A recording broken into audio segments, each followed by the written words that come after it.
அவன் எடுப்பு நீ அவனுக்கு கொடுப்பான். ஏண்டா உன்ன பால் உதட்டுல கிட்ட போடா வாடான்னு பேசு. என் வயசுன்னா மீசையோட சைஸ்ன்னா நீ அவன் டெட்டுடா. பரிசையில வரணும்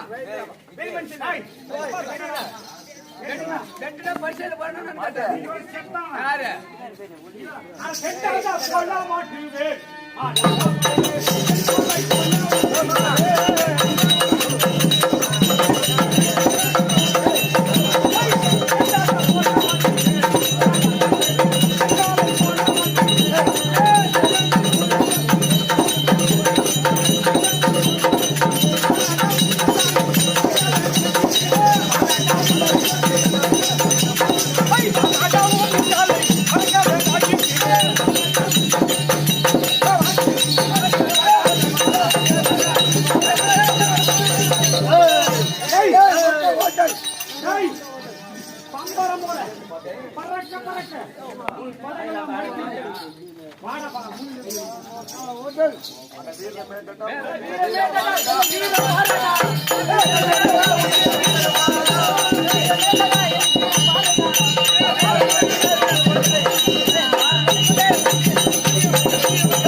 அழகச்ச